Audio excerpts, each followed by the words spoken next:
Em algumas oportunidades, já deixei claro que existem momentos nesse programa que são a minha realização, porque eu posso conversar sobre o que eu tenho vontade de conversar e com quem eu tenho vontade de conversar. E normalmente, inimigo não senta na cadeira em frente à minha, porque olhar para o rosto de inimigo dá vontade de brigar. Mas hoje eu tenho aqui uma figura espetacular.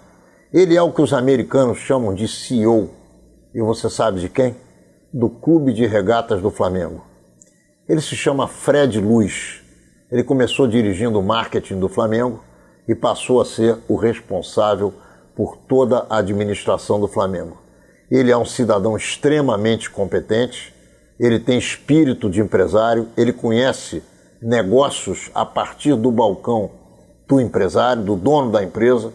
Ele leva o Flamengo adiante e hoje o Flamengo, a cada passo que dá, se transforma numa potência. Só esse investimento corajoso que fez no Maracanã para poder jogar a primeira partida da Libertadores, que é um marco na vida do Flamengo no ano de 2017, já é algo que nós temos que aplaudir. Eu não tenho a menor dúvida que o Fred Luz está à frente dessa administração, porque ele é o responsável, é o dirigente maior profissional do Clube de Regatas do Flamengo. Fred, é uma honra, uma alegria, uma satisfação enorme receber você aqui em Menorá na TV, principalmente pelo fato de que eu acompanho o teu dia a dia no Flamengo desde o primeiro momento em que você se sentou na direção, naquela cadeira da direção do marketing, naquela pequena salinha envidraçada, e que eu frequentava conversando com você em várias oportunidades, ouvindo teus projetos, te oferecendo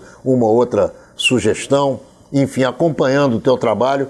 E eu quero dizer a você que o Flamengo, nas suas mãos e nas mãos do Bandeira e do grupo que hoje dirige aquela instituição, que é a minha maior paixão na vida, o futebol do Flamengo, e obviamente quando é o futebol é a vermelha e preta, é o manto sagrado. Quando se veste o basquete, quando se veste o futebol de salão ou o voleibol com o manto sagrado, a gente está lá batendo palmas, agradecendo a Deus pela existência do Flamengo e mais ainda, quando precisa, fazendo críticas. Mas eu quero te dizer que é uma honra muito grande, uma alegria ter você aqui conosco. Muito obrigado pela tua presença e nos receba as nossas perguntas com o coração aberto, porque assim elas serão realizadas. Bom, Ronaldo, primeiro, muito obrigado pelo convite, estar aqui. Para mim também é uma honra muito grande. A gente tem conversado lá desde o meu início do Flamengo. Você tem me dado assim, insights poderosos que me ajudaram. Algumas críticas, a maioria delas que eu concordei, algumas não, mas que sempre são importantes para a evolução. Agradeço também as palavras generosas que você está tendo comigo. Na verdade, eu sou o responsável, vamos dizer assim, pela execução e também por ajudar ao Conselho Diretor, que é liderado pelo Eduardo, na formulação dos objetivos do Flamengo, e eu tenho a obrigação de tentar conquistar esses objetivos. Essa é a função executiva. O Flamengo é uma oportunidade que eu vi, porque acredito nessa administração, acredito nos princípios e valores que estão lá desde a chapa que foi montada lá em 2012, que você até acompanhou, e que me permitem um espaço de atuação que fundamentalmente permite elevar muito a capacidade de realização do Flamengo, o Flamengo encontrar e realizar o potencial que o Flamengo tem. Eu acho que nós já estamos no começo do começo, e também de dar um belo de um exemplo para toda a nossa sociedade de que é sim possível gerar uma coisa que é quase pública, com seriedade, né, com honestidade, mas também com objetivo, com foco de realização. Menorá na TV entrando no ar mais uma vez. Estamos iniciando o primeiro bloco de Menorá na TV com Fred Luz, ele que é o diretor-geral do Clube de Regatas do Flamengo. Fred, Clube de Regatas do Flamengo acaba de dar um show nas arquibancadas do Maracanã, fazendo misérias no jogo contra o São Lourenço de Almagro, que foi um primeiro tempo ao título do São Lourenço, bem ao magro, mas que no final das contas nos deu uma vitória de 4-0. Como foi a arquitetura ou a engenharia de se fazer um primeiro jogo da Libertadores no Maracanã esfacelado, esculhambado, arrebentado pela Olimpíada, mal entregue pela Odebrecht ou alguém que seja o gerador da administração atual do estádio do Maracanã? Como é que foi conversar com essa gente, aportar quase 2 milhões de reais, realizar o jogo e ainda botar 800 mil para dentro? Bom, Ronaldo, na verdade, a primeira parte dessa história foi no final do ano passado, né, quando nós conseguimos fazer aqueles 4 jogos do Campeonato Brasileiro, mais 2 jogos do Fluminense, que a gente fez aquilo ali num grupo.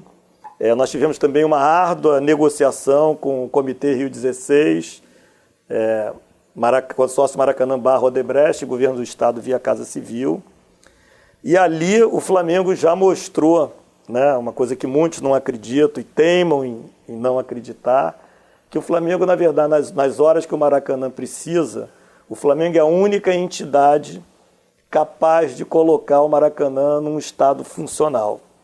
Nós ali fizemos o primeiro jogo contra o Corinthians, que ainda foi sob o domínio da Rio 16, a Rio 16 é que nos cedeu, e dali para frente os outros 3 jogos, nós operamos o Maracanã, acredite se quiser, sem que o Maracanã tivesse um dono. Ninguém, nem o Estado assumiu, porque o Odebrecht não quis assumir, ela era concessionária, a Rio 16 já tinha devolvido, e o Flamengo, vamos dizer assim, fez aqueles jogos ali, fez aqueles jogos ali, por meia hora ou por alguns dias, a rigor, sem autorização de ninguém, né? Inclusive, quando o Vasco quis fazer o jogo lá contra o Ceará, que acabou fazendo, a federação veio nos procurar para saber... Como é que faz? Como é que faz se nós daríamos autorização? Eu falei, olha, nós não temos que dar autorização para vocês, porque nós não estamos de posse do Maracanã. Mas a quem eu pergunto? Eu falei, pergunta ao Estado, pergunta ao Odebrecht, né? Me conta e, na verdade, coisa. Eles fizeram aquele jogo também sem dono. É difícil gerar e gerir o Maracanã num jogo como o do São Lourenço, com 70 mil pessoas? O Flamengo está bastante preparado para isso, né? Quer dizer, o Flamengo desde 2013, desde que a Odebrecht assumiu, o Flamengo vem tendo, vamos dizer assim, uma relação de amor e ódio, né, com o consórcio Maracanã. O Flamengo é contra esse modelo, o Flamengo entende que o clube deveria ser o protagonista do negócio. O Flamengo teve que jogar em Brasília, lá em 2013, porque não tinha um acordo. O estádio de Brasília era um estádio vazio, eram só as paredes, não tinha nenhuma estrutura própria do estádio. O Flamengo teve que organizar tudo aquilo. Então o Flamengo se capacitou bastante para organizar e tem dado mostras disso, né? Agora, nesse jogo contra o São Lourenço, foi a mesma coisa. Nós procuramos, o consórcio Maracanã, o Odebrecht teve que reassumir o Maracanã por força de uma liminar. Então nós os procuramos, apesar de todas as notícias, o Maracanã está todo destruído, bababá, que na nossa avaliação não é bem assim. Eu diria que o Maracanã hoje ele está, sei lá, com 75% das condições que deveria estar, né? Mas que ainda é, e como ficou demonstrado nesse último jogo, perfeitamente viável para uma realização de um jogo desse tipo, desse porte. O que acontece é que tiveram que ser feitas intervenções emergenciais que, de novo, só o Flamengo tem tamanho, dimensão, estrutura para conseguir fazer isso. Eu acho que nós temos esse exemplo. Vamos pular, sem dúvida, foi lindo, maravilhoso e qualquer um que passe por ali e ache que não é bom, tá biruta, na minha opinião. Pode ser contra a diretoria, a favor da diretoria. O Flamengo deu um show porque o Flamengo é a sua torcida. O time de futebol que o Flamengo tem, ou que deve ter, ele tem que ser pensado na relação direta com arregimentar e arrebanhar torcedor, não tem outra alternativa. Isso é a minha avaliação do que significa o Flamengo. Desde que eu entrei ali, muito garoto, com 9 anos de idade, até os dias de hoje, passando por algumas administrações, eu não tenho a menor dúvida que time em campo é dinheiro em caixa e a torcida enlouquecida, no Rio de Janeiro e no Brasil inteiro. Então, eu quero te fazer uma pergunta, que é a seguinte: existe alguma oportunidade, alguma possibilidade, alguma chance do Flamengo, assim como São Paulo tem o Morumbi e outros grandes estádios pertencem a grandes clubes como o Beira-Rio, ao Mineirão, ao Internacional. Eu pergunto a você, é possível o Flamengo comprar o Maracanã e se garantir nas nossas aquisições de cadeiras, por exemplo, que somos os torcedores, nas nossas aquisições atrás do melhor lugar, ali onde ficam os diretores... Camarotes. Camarotes, essa é a palavra, eu estou velho, esqueci a palavra camarote. Então, essa é a pergunta. Existe possibilidade do Flamengo comprar o Maracanã e não depender de ninguém, já que ele consegue administrar? O modelo, né, do Maracanã hoje é um modelo de concessão. Né? O Maracanã pertence ao governo do Estado, o governo do Estado não está vendendo o Maracanã, ele está concedendo o direito de uso do Maracanã. No edital de licitação atual, do que foi montado lá em 2012, 2013... Impede a participação dos clubes. Impede a participação do clube como protagonista do contrato. Agora, tem razão isso? Nós não... Tem algum motivo? Qual é a argumentação para isso? Eu acho que foi na época, né, a pouca estabilidade das administrações dos clubes de futebol. Certo. O nosso contra-argumento para isso... É que hoje a coisa é outra. Olha onde é que nós estamos. Exatamente. É isso? As melhores companhias... Sem dúvida. Né, do Ike Batista, do próprio Odebrecht... E todas o próprio tiveram governo. Dificuldades e o Flamengo está cada dia melhor. Exatamente. Então isso aí é tudo transitório, na minha opinião não é uma razão forte. Quem sabe o Flamengo não assume a Odebrecht, o governo e a prefeitura do Estado? Não, acho que não. Vamos cuidar do Flamengo, que ainda tem muita coisa para fazer. Mas o que a gente vê claramente é que um estádio, para ele se sustentar, ele depende de um clube de futebol. A não ser que ele vai ser outra coisa. Vai ser um lugar para shows, para reza, ou vai construir um edifício lá. Mas se for para futebol, um templo, depende de clube de futebol. E 80% da receita de futebol do Maracanã é gerado nos jogos do Flamengo. Então, um Maracanã sem Flamengo significa um negócio onde você perde 80% da receita. Pouco provável que seja sustentável. O Flamengo até admite, né, no processo em que ele seja o protagonista, que o Maracanã seja usado para outros jogos, nenhum problema, como o Engenhão já foi, como até mesmo São Januário já foi. Mas não há nenhuma dúvida de que o futebol carioca tem que usar o Maracanã. Exatamente. O Fluminense tem que usar, o Botafogo tem que usar, o Vasco tem que usar. Mas é uma ilusão você achar que o Maracanã tem suporte financeiro para alimentar uma empresa intermediária que visa lucro. Eu não estou dizendo que o lucro seja injusto. Não, ao contrário. O lucro é justo. Só que não precisa deles. Não, só que para ele ter lucro, como o Maracanã é um negócio de um modelo muito espremido... Você vai ter prejuízo. O clube ele vai ter que tirar prejuízo do Flamengo e dos outros clubes. E aí você traz prejuízo para o futebol do Rio de Janeiro. Como é que vai a defesa da tese de que não tem que ter intermediário? Eu acho que não tem intermediário, porque nesse caso o intermediário não agrega nenhum valor ao negócio.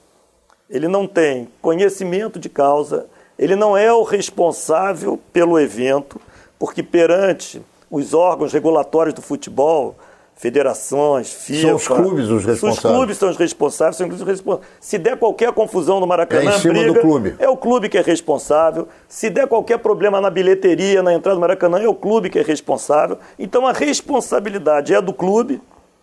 Quem tem a operação e a responsabilidade sobre a operação deve ser o clube, né? A administração do patrimônio é uma outra história. Tem que ter uma expertise. O Maracanã foi montado diante de um modelo, de um intermediário que tem que contratar clube. A nossa visão é o contrário. É um clube que eventualmente tem que contratar uma companhia capaz de manter o Maracanã. É uma responsabilidade do clube. E o clube pode ser, sim, dentro do contrato de concessão, ser penalizado na hipótese de não estar cumprindo com as obrigações diante daquele contrato. É isso, é muito simples. E isso poderia salvar o Maracanã. A pergunta é se o governo do Estado deseja isso. Mas eu queria avançar mais daquela... Mas por que ele não desejaria? Tem alguma razão republicana que possa impedi-lo de desejar? Eu não vou entrar muito na questão republicana ou não. Eu acho que assim, tem pressupostos que às vezes as pessoas assumem, quase como uma matéria de fé. Né? Não pode ter um clube administrando e ponto. Aquilo vira um dogma. Quer dizer, não tem porquê.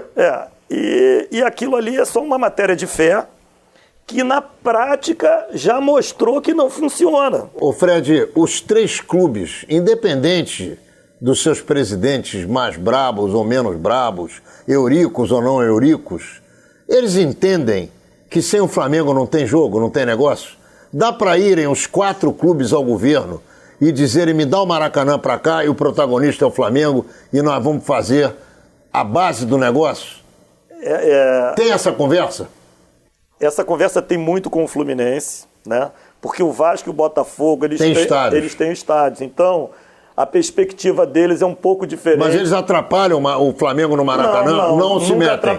Não se metem. Então não precisaria deles dois para resolver com o governador? Eu acredito que não. Tá. Agora, e de qualquer maneira, eu acho que uma solução do Maracanã contemplaria, sim, a possibilidade deles virem a fazer jogos lá. Isso é outro assunto, sem dúvida. Aqueles jogos, e o Flamengo já, várias vezes, reiteradas vezes, já demonstrou que não teria nenhum problema e que isso poderia estar previsto no próprio edital, como está hoje, né? Então não é esse o ponto. Agora, o que eu queria avançar é o seguinte: faz parte dos objetivos do Flamengo ter um estádio que comporte a sua torcida.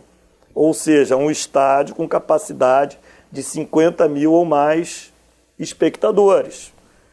O Maracanã... Se isso acontecer, o Maracanã pode fechar. Aí, se não for no Maracanã. Fica a cargo das autoridades. Mas aí o Flamengo tem que mostrar... Ele tem que mostrar o muque. Mas o Flamengo vai mostrar.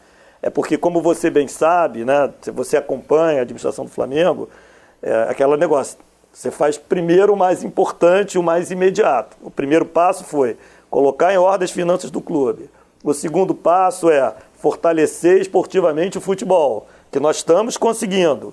E à medida que o Flamengo vai se capacitando financeiramente, o Flamengo vai ser, sim, capaz de ter uma solução, como essa administração já mostrou em diversos outros aspectos, acabando o CT também, do profissional, agora, nesse ano de 2016, que o Flamengo vai sim partir para uma solução de estádio próprio. Nós ainda estamos esperando uma solução razoável pelo Maracanã. Mas se ela não vier, o Flamengo não vai ficar sem a solução dele. Em que pé estão as conversações hoje? Com quem o Flamengo está conversando? E o que é que essas forças ligadas ao tema, que não são as forças do Flamengo, estão dizendo? Em que momento nós estamos das negociações?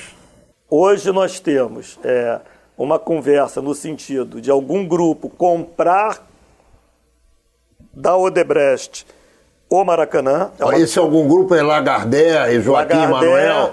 E um outro grupo que até o Flamengo tem um acordo com eles, que é a GL, e o governo do Estado participa disso, porque ele tem que validar, mas à medida em que isso vai avançando... O Flamengo pode ter acordo com todos os grupos que querem comprar o Maracanã? Eu acho que pode. Por que não? Ele pode. Ou ele tem interesse que algum seja o vitorioso? O Flamengo não tem interesse. Então tem que ter acordo com todos eles. Peraí, tem um detalhezinho. Vamos lá. Com um deles, o Flamengo já teve uma experiência muito ruim no processo. Então já não... difícil. Já acha que aquele é complicado. Esse é muito complicado, muito pouco provável, porque é o tal negócio, você escolhe os seus parceiros te escolhem. E a forma como você pratica princípios e valores... Afasta os parceiros ou aproxima. Isso é um ponto muito importante para nós.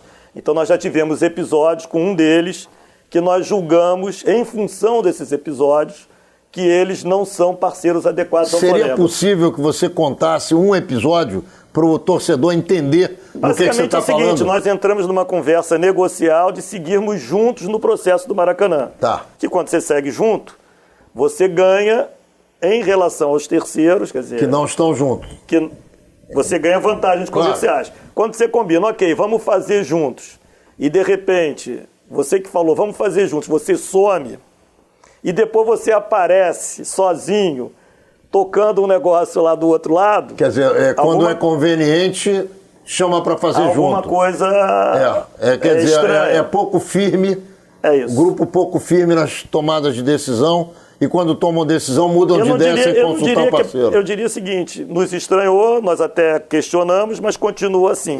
E não dizem nada? Não explicam. Daí para frente mais nada. Não explicam. Não, aí o Flamengo foi buscar parceiros para esse modelo e o Flamengo é fiel. Então, na medida em que você foi escolher você me abandona, eu escolho um outro parceiro para seguir em frente. Depois eu apareço. Quando você me telefona, eu falo assim: peraí, Ronaldo, agora você vai ter que esperar. Quem não foi fiel a mim foi você. Sem dúvida. O Flamengo tem uma atitude séria. Eu acho que isso é patente nessa administração e vai continuar sendo assim. Estamos encerrando o primeiro bloco de Menorá na TV com essa figura doce e fantástica de Fred Luz, ele que é o diretor-geral do Clube de Regatas do Flamengo e tem que se envolver em tudo, porque a função dele é exatamente essa. Ele se envolve no futebol, ele se envolve na administração, ele se envolve na sede, ele se envolve no CT, porque é a função de um diretor-geral tomar conta para que todos os projetos da entidade que ele dirige sejam projetos de excelência. Não saia daí, já voltamos. Agora nós vamos brigar, eu e o Fred Luz e eu. Eu vou cobrar do Fred Luz por que é que o Flamengo ainda não foi campeão, como nós, os torcedores, e ele também, porque ele também é Clube de Regatas do Flamengo no coração, como nós queremos. Já voltamos, não saia daí. Estamos de volta com Fred Luz, o diretor-geral do Clube de Regatas do Flamengo, e nós vamos conversar com ele um pouquinho sobre futebol. Fred, claro que você não é o técnico, claro que você não é o diretor de futebol, mas você é o diretor-geral do Clube de Regatas do Flamengo. Hoje, se dizer que o Flamengo não tem dinheiro para compor elenco, você não vai fazer, porque você é um homem sério. O Flamengo gastou, desde o tempo do Valim, diretor de futebol, vice-presidente de futebol, uma bela grana com uma porção de jogadores e continuou gastando. Ederson, Cirino e uma porção de outros custaram dinheiro. Alguns custaram dinheiro e são aproveitados ainda hoje. Outros custaram dinheiro e, infelizmente, o Flamengo não conseguiu se aproveitar desses atletas. Como é feita a seleção para que o Flamengo traga um atleta, como, por exemplo, trouxe o Berrio, agora para jogar a Libertadores e certamente jogar no Flamengo, e acredito que ele, com calma, vai ser um dos nossos ícones, na minha avaliação. Ele tem força física, ele tem vontade de ganhar. É bom ver ele reclamar dos outros companheiros quando não passam a bola para ele. E ele é altruísta, ele é generoso, ele dá a bola aos outros. Quando não é passada a bola para ele, ele quer fazer gol sozinho, aí ele se atrapalha. Mas eu te pergunto, será que a gente gastou todo o dinheiro que gastou de forma correta, na tua opinião, ou nós cometemos erros? Ronaldo, eu vejo esse negócio da contratação de jogadores, né? Isso tem método e tem arte, né? É claro que quando você toma a decisão, a minha perspectiva, quando você tomou a decisão, aquela decisão naquele momento ali, na minha opinião, parecia melhor. Foi muito bem tomada. Até assim, tem um caso específico do Marcelo Cirino, por exemplo. O Flamengo ainda fez a contratação do Marcelo Cirino no momento em que o Flamengo não tinha caixa para fazer. Ele foi bem no começo. Alguma coisa desandou ali. Ele foi bem e ele foi considerado ali naquele período a melhor contratação do Brasil. E ele fazia gol todo jogo. Sim, mas... De repente alguma coisa aconteceu. Exatamente. E pode acontecer. Então, assim, eu acho que a gente tem que olhar... Eu fui muito tempo varejista e fui comprador, né? O comprador é responsável pela venda. Então, você compra para vender. Claro. E o comprador é sempre um cara que está errado. Eu aprendi isso até numa empresa americana altamente sucedida, que fala assim, o comprador está sempre errado, porque ou ele comprou pouco e vendeu muito, barato e aí acabou, ou ele comprou muito e vendeu caro e aí sobrou. Então é o seguinte, eu acho que você mede, assim, a avaliação, assim como eu tive essa experiência lá no negócio de compra, esse negócio de montagem de elenco é uma questão que eu acho que você tem que olhar, é o conjunto da obra. Não dá para olhar especificamente num jogador. O que nós procuramos fazer de 2014 para cá no Flamengo foi criar uma área de inteligência. A gente avalia 3.000, 4.000 jogadores no mundo todo. É claro que hoje nós não estamos avaliando o Messi nem o Neymar, porque eles estão fora do nosso foco da padronagem orçamento, financeira. Exatamente. Mas a gente tem todo um trabalho, né? O Rodrigo Caetano pode explicar isso melhor, em que a gente tenta montar um elenco com 3 níveis, o primeiro time, o segundo time e um terceiro. Né? São mais ou menos 33 jogadores. O nosso elenco hoje gira em torno de 28, 30 jogadores. Então nós Sendo que 10 deles, pelo menos, são da base. Hoje, para este ano de 17, o objetivo é 40% da base, então 12, 13. Então, assim, a gente olha por posição, onde a gente vê carência... Tem que ter 3 caras, cada posição. Cada posição tem mais ou menos 3. Na verdade, não é 3 em cada um. Pode ter 2, não. Aí você busca jogadores que são mais ambivalentes. Flexíveis, exatamente. Polivalentes. Polivalentes, exatamente. Que eles podem jogar em mais de uma posição, para compor o elenco. E aí você vai olhando assim, olha, nessa posição é que eu tenho um jogador a mais.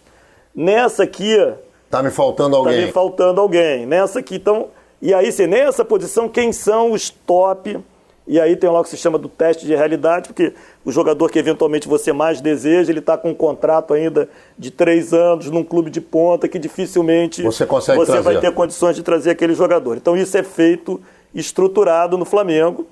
Fora que vem muitas informações, né? O futebol é um negócio dinâmico. Um jogador que não jogou bem na temporada passada, esse ano ele pode estar despontando. Gabriel está muito melhor esse ano do que no ano passado. Eu estou falando do nosso, mas fora também. Eu estou falando do nosso. Eu estou falando do nosso, mas... E alguém que você quer trazer, ou pode trazer, ou pode não trazer. Mas é exatamente isso. Então, aqueles que não vão bem, que não estão indo bem, a gente vai e projeta que ele vai sair.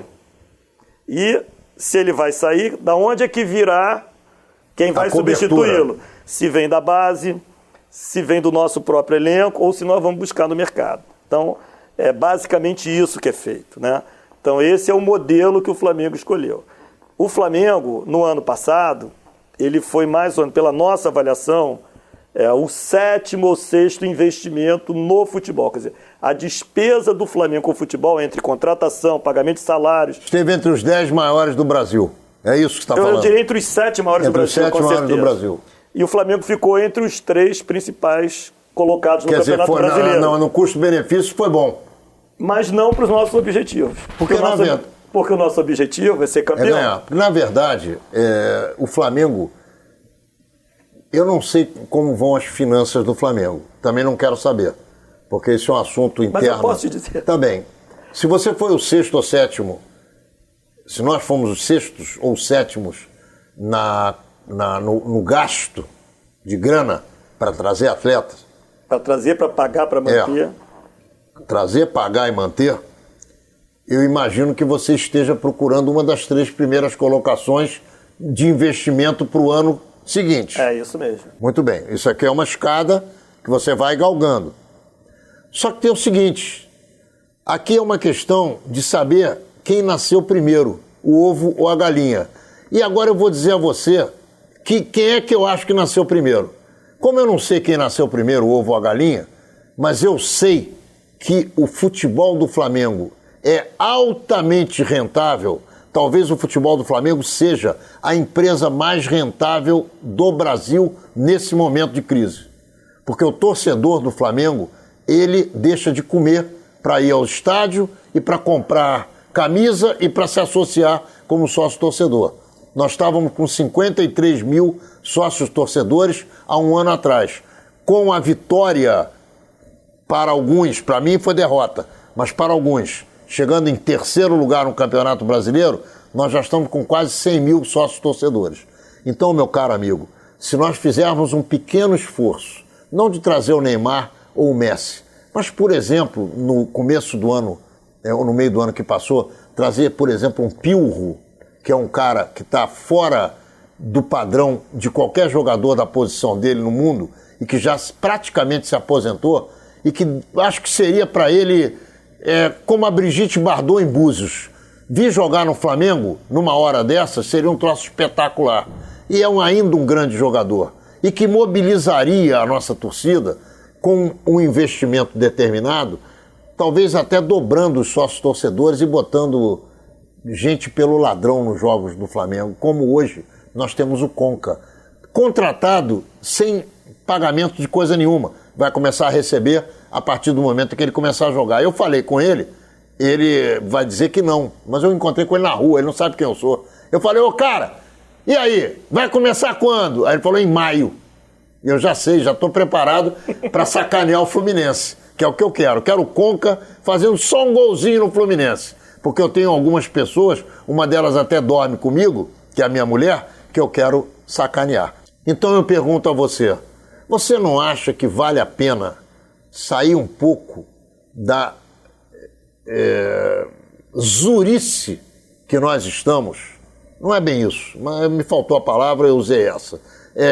Sair um pouco da parcimônia. Olha que coisa linda. É isso aí. Sair um pouco da parcimônia. Mas é a palavra para isso. E que no momento apostar no time, mais do que nós estamos apostando, seria alguma coisa para bater em cego. É claro que quando o time está com um desempenho muito bom e quando a gente tem o Maracanã ou um estádio, o sócio-torcedor levanta muito, sim, e é uma receita importante para o Flamengo. Mas o Flamengo, essa administração, ela tem um mantra. A gente faz o que é combinado e o que é planejado. Então, antes do ano começar, a gente faz um orçamento e esse orçamento, a cada ano, ele vai conseguindo dedicar mais dinheiro ao futebol. Porque o mesmo raciocínio que um time espetacular leva o Flamengo para frente, o que é verdade nesse aspecto, mas também fazer isso de uma forma não cuidadosa com as finanças do clube, também levou o clube a criar uma dívida que o Flamengo chegou quase que a uma situação de insolvência que a gente estava lá no final de 2012. Então, é claro que a diferença sempre está na dose. Todo mundo acha que tem que ter uma gestão responsável do ponto de vista financeiro e que tem que ter o melhor time do mundo, ganhador de tudo. Manejar isso é que é a complexidade e que, assim, eu só queria completar. E o Flamengo tem feito ousadias, sim. Por exemplo, a vinda do Diego no ano passado foi uma ousadia que a gente fez. O Fred, que a gente até chegou a comprometer um pouco do planejamento de 17. Mas é preciso dizer que isso que você está falando aí é a prova de que eu tenho razão. Por quê? O Diego, depois do Zico, obviamente que não podemos ainda, e jamais vamos comparar Zico com qualquer outro atleta do Flamengo, mas o Diego, depois do Zico e depois do Júnior, foi o que há de melhor que o Flamengo conseguiu nos últimos 30 anos. Não venham me falar em Ronaldinho Gaúcho, não venham me falar em Romário, não venham me falar em Edmundo, porque o Diego é responsável, jogador de futebol, homem, na acepção da palavra, no comando de um time sem braçadeira, porque ele comanda aquele time, ele tem alma para levar aquilo adiante, e ele é uma contratação espetacular. Se tiver um rubro-negro que diga uma linha contra ele, tem que internar o cara no hospício. Olha só, Ronaldo, eu respeito a sua opinião e eu não vou fazer aqui julgamento específico sobre jogadores de futebol. Nem deve. Claro. O Diego é um excelente caráter, é um baita de um líder dentro do elenco do Flamengo. Mas o Flamengo tem outros, e se você for reparar, a cada ano o Flamengo tem feito um esforço de qualificação e pelo fato da gente ter solidez, a gente está conseguindo manter. Quando nós contratamos o Cirino, que hoje é um jogador, né, assim, que tem uma certa polêmica em relação a ele continua no Flamengo. Continua no Flamengo. Mas ele não foi para o Internacional? O que aconteceu lá? Aconteceu que nós não tivemos uma negociação comercial que fizesse sentido para o Flamengo. Lá. Mas ele não tá no banco, não está relacionado, não está nada? Ele está se reapresentando hoje. Ele acabou de ser pai. Ótimo. E teve um tempo lá para... Está super motivado para virar. Pode ser que acerte. Como outros jogadores do Flamengo conseguiram virar. Mas no mesmo ano do Marcelo Cirino, o Flamengo contratou o Guerreiro, que também foi uma contratação, que o Flamengo fez um esforço financeiro muito grande. E que o Guerreiro continua lá e o Flamengo continua tendo condições de manter o Guerreiro. E assim está sendo. Quer dizer, o Flamengo, ele a cada ano, ele não desmonta o elenco. O que ele consegue construir, ele tem condições de manter e daí ir levantando e superando. Perfeito. Nessa questão da dose, nós vamos discutir sempre. Não é nem só a questão da dose. Tem outra discussão. Nós vamos discutir Quando a gente vai no restaurante, você pede filé francesa e eu peço steak de Ana. Tudo é carne. Mas um é feito com um molho, outro é feito com outro. Então, eu respeito E também gostei muito que o Guerreiro veio. Mas não fico satisfeito com o Guerreiro, não gosto da produção dele. Eu não acho que o Guerreiro tenha que jogar para fazer um gol a cada 3 jogos. E também não acho que o Guerreiro tenha que jogar para levar cartão em todos os jogos. Ele melhorou na questão dos cartões. Alguém chamou a atenção dele e ele agora está com mais calma, não está mais discutindo com o juiz, o que é uma coisa que não cabe na cabeça de ninguém. Juiz é juiz. Marcou, acabou, não tem volta. Então, eu entendi. Contratou, gosta e está mantendo. Mas tem que redobrar a qualificação. E Ronaldo, é até um pouco mais do que isso, né? Quer dizer, o Flamengo tem realmente um modelo profissional. Quer dizer, o Guerreiro, para a comissão técnica do Flamengo, tá ótimo. Ele é um jogador muito bem avaliado. Não só pelos gols que ele faz, mas por todo o comportamento dele em campo e por todas as... Dentro do grupo. Não, por todas as jogadas que ele permite que sejam geradas pelo fato dele ser um jogador que segura a bola ali. Eu não sou muito de falar sobre futebol, porque eu não sou... Não fala, deixa eu reclamar. Não, esse é o direito que você tem de torcedor, como qualquer um. Mas o Guerreiro é um jogador altamente qualificado na avaliação da nossa comissão técnica. Porque, no fundo, você tem que... Se tudo vai bem, se o Flamengo ganha e se o Flamengo conquista os títulos... Aí o Guerreiro é Pelé. Mundo. Quando perde... não tenho dúvida. Mas não é esse, o termômetro não é esse. Exatamente. A responsabilidade é da equipe do futebol. É minha também, como diretor-geral do clube. E é do torcedor também. Exatamente. É de todos nós. É de todos nós. Mas quem está lá, quem tem caneta para fazer as escolhas, para decidir, são vocês. Tem uma responsabilidade muito maior. E nós não fugimos dessa responsabilidade. Mas, no meu entendimento, o Flamengo está, sim, num processo sólido e progressivo de qualificação e de conquistas esportivas. A grande meta deste ano de 2017 do Flamengo é de conquistas esportivas relevantes. E eu tenho muita convicção... Você está falando de brasileiro ou de Libertadores? Estou falando de tudo. Onde o Flamengo estiver, ele tem que estar disputando para chegar em primeiro lugar.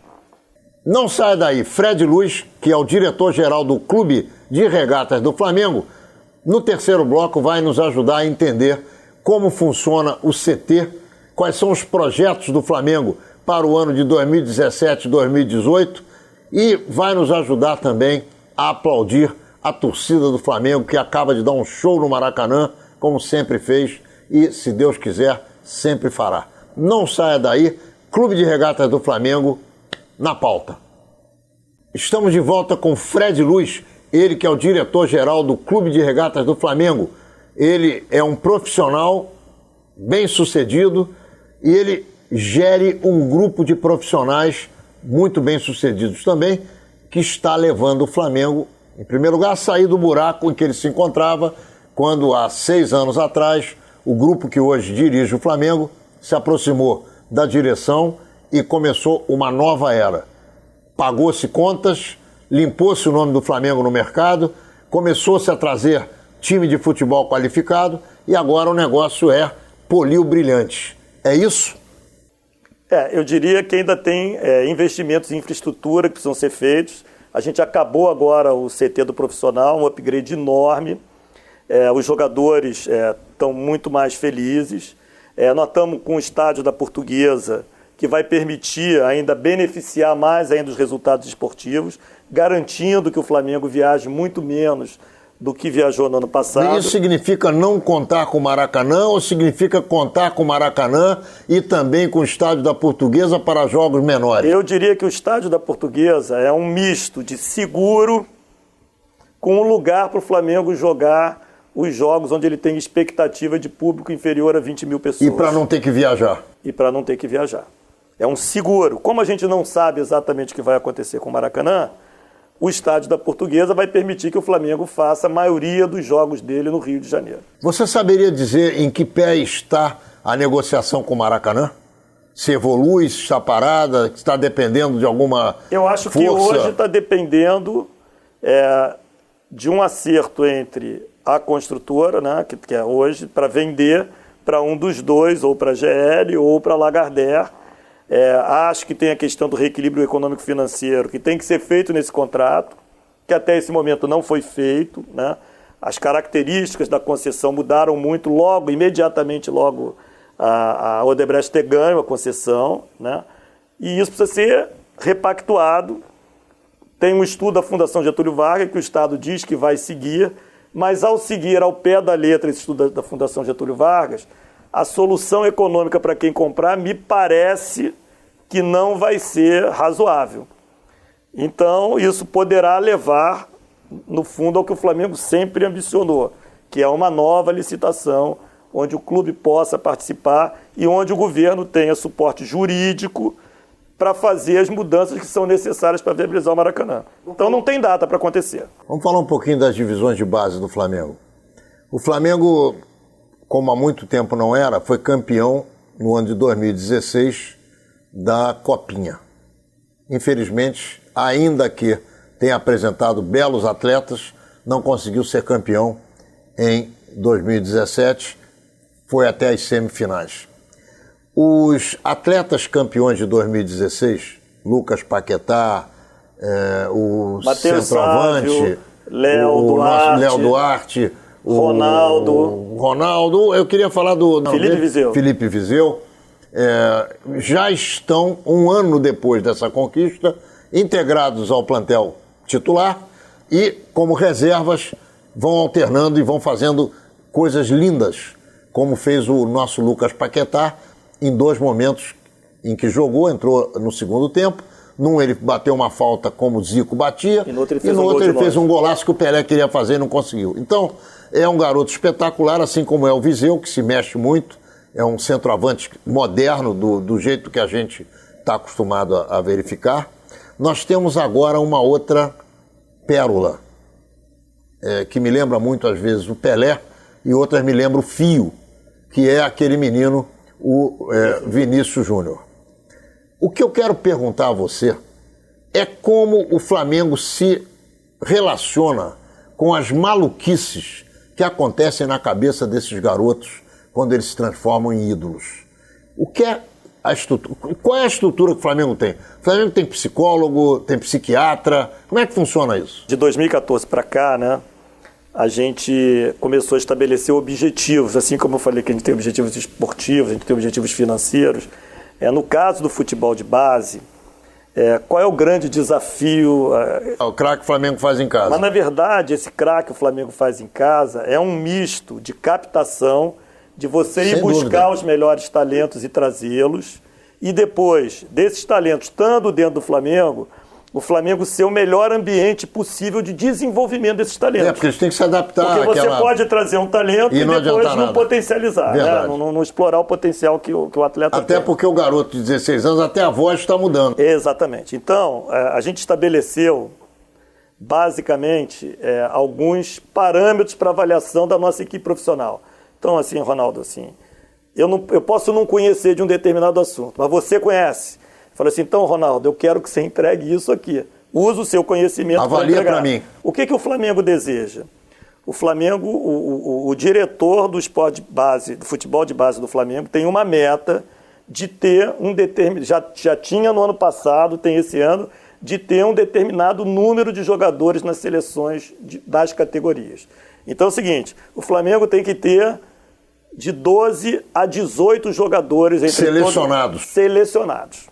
Então, isso já todas as categorias de base. Todas as categorias de base, são 3 ou 4. Então, isso já estabelece um sarrafo violento para o pessoal. Por quê?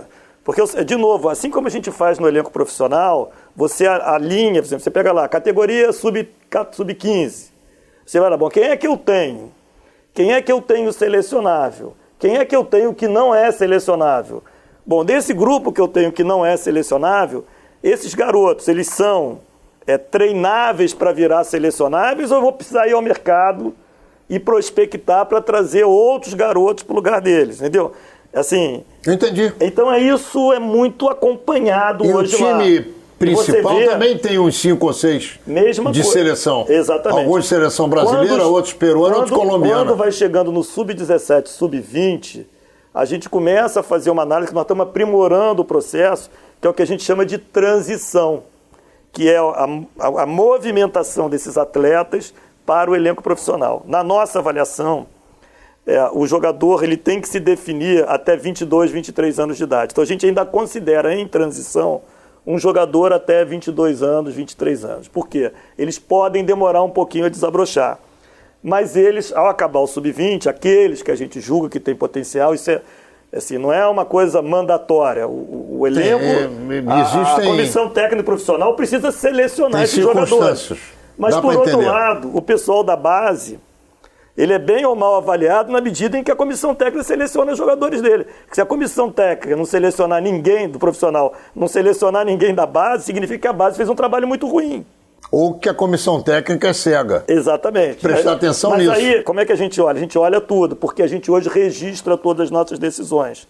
Então, se eu deixo de contratar um jogador e esse jogador depois aparece como craque em outro lugar, eu falo assim, nós erramos, né? Sem dúvida. Se eu deixo de promover um jogador ou libero o jogador para um outro lugar e esse jogador depois vira um craque em outro, que até agora isso não aconteceu no Flamengo, ele vira um craque num outro lugar, significa que eu estou escolhendo mal e aí eu coloco em xeque quem está escolhendo.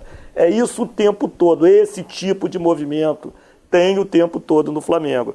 E isso força todas as pessoas a buscarem o seu melhor e obriga também que os líderes avaliem a qualidade de cada elemento, de cada treinador, de cada membro da comissão técnica. Agora, o Flamengo é muito estruturado, conseguiu o certificado de clube formador no ano passado, então ele tem assistente social, tem psicólogo, psiquiatra não tem não, mas tem médico, tem fisiologista, e nós estamos hoje, tanto com o que a gente chama da área de inteligência, que é que faz a prospecção e a avaliação, e da área de excelência e performance, o que a gente montou para o futebol profissional, hoje é um órgão único, os braços estão se estendendo pela base para o Flamengo ter uma organização holística, completa em relação a esse assunto. Fred, eu vou te confessar que no meio da minha campanha eleitoral para a presidência do Flamengo, não aquela que eu retirei a candidatura para ajudar o grupo do Eduardo Bandeira, mas a minha primeira que eu disputei, fui o terceiro colocado, mas com uma votação espetacular, quase grudado no primeiro, poderia ter ganho aquela eleição, deve ter cometido erros eleitorais e perdi. Mas é natural, isso é assim mesmo, faz parte do jogo. Eu, num belo momento, sentado na arquibancada do Flamengo e pensando, sozinho, em como levar aquilo adiante, como levar a massa a se enlouquecer com o Flamengo, gastando dinheiro para que a gente pudesse ter um bom time ou cada dia melhor, eu cheguei a chorar pela oportunidade que Deus estava me dando de disputar uma eleição no clube que é a maior paixão da minha vida e que eu acompanho desde os 4 anos de idade. Eu sou um sócio do Flamengo desde que eu tenho 13 anos, sócio por minha conta. Eu paguei o meu título, eu trabalhei vendendo revista para pagar o título no primeiro momento patrimonial e depois, quando ganhei dinheiro na minha profissão, logo comprei um título de sócio proprietário. Então, é muito emocionante para pessoas como nós ocupar posições dentro da nossa maior paixão. Eu queria que você contasse para a gente como é a tua vida emocional dentro do Flamengo. Olha só, Ronaldo, assim, eu considero... Eu estou muito feliz de estar no Flamengo. Estou mais feliz do que eu imaginava que eu fosse estar quando eu resolvi me envolver com isso. O meu espírito de estar aqui no Flamengo é muito mais um espírito de missão do que propriamente uma atividade profissional, embora eu seja um profissional do clube e zelo muito pelo profissionalismo do clube. Mas, como eu te falei aqui, eu acho que meu principal motor no Flamengo, eu sou rubro-negro, é o de elevar uma instituição e fazer com que ela consiga explorar todo o potencial, né? O Flamengo tem uma felicidade enorme, ele tem a melhor torcida do mundo. Isso é incontestável. E a melhor torcida do mundo também tem uma propriedade, eu acho que de ter o melhor clube do mundo. Só que nós temos que fazer esse melhor clube do mundo desabrochar e acontecer. E eu acho que nós estamos num bom caminho. A gente pode discutir a dose, se podia ser mais rápido, mais devagar. Eu acho que ninguém tem dúvida do que você está dizendo aí. E assim, isso me deixa assim, muito, muito animado com as possibilidades do Flamengo. E eu me sinto assim, muito feliz de estar podendo viver isso. Assim, eu ainda estava no marketing. A gente trouxe uma companhia para fazer uma avaliação do Flamengo, uma das maiores consultorias, que aliás é uma empresa brasileira, e ela fez um mapeamento dos 20 principais clubes do Brasil.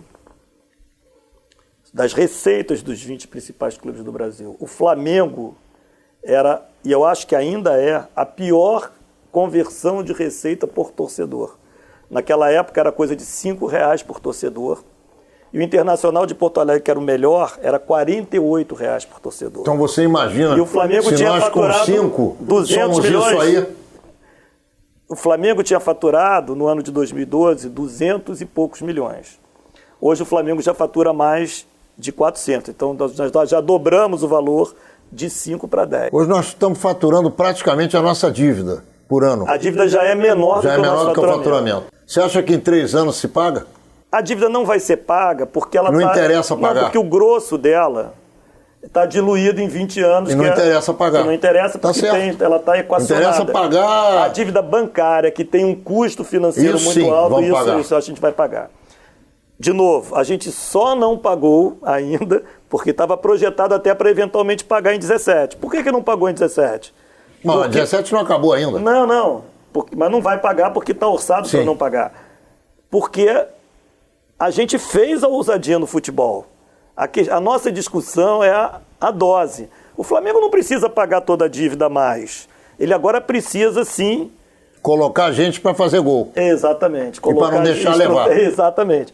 O Flamengo, esse ano, fez a maior venda da história dele de um jogador de futebol. O Flamengo não tinha receita de venda de jogador de futebol. A base precisa gerar jogadores para o time principal, mas também precisa gerar jogadores para a gente gerar receita. E quando eu falo no manejo de elenco, o Flamengo fez uma previsão de que o Jorge poderia ser vendido e trouxe um jogador para o lugar dele. Foi muito bem vendido e vou te dizer mais, foi muito bem substituído também. Então é o seguinte... Não tem crítica. Então é o seguinte, é claro que... Ninguém lembra de Jorge, meu amigo. Mas a gente tende a só olhar o erro ou só olhar o acerto. A gente sabe disso. E é o conjunto da obra. Claro. Então o que eu queria dizer é que se o Flamengo, não estamos nem me comparando ainda a Barcelona e Real Madrid, que eu acho que o Flamengo tem potencial para superar essa turma toda. Se o Flamengo chegar à conversão do Internacional de Porto Alegre, o faturamento do Flamengo será da ordem de 1 bilhão e 900 milhões. É um faturamento de um Real Madrid, de um Barcelona. Claro. Esse é o destino do Flamengo. Eu não tenho dúvida. É disso que nós estamos atrás e eu tenho muita confiança que ao longo do tempo nós vamos conseguir isso. Você vai me prometer que de 2 em 2 meses você vem aqui bater um papo comigo. Porque não dá tempo de falar de tudo e o nosso programa, infelizmente, terminou. Então eu queria te oferecer as câmeras e os microfones de Menorá na TV para que você fizesse as suas considerações finais e se despedisse dos nossos telespectadores.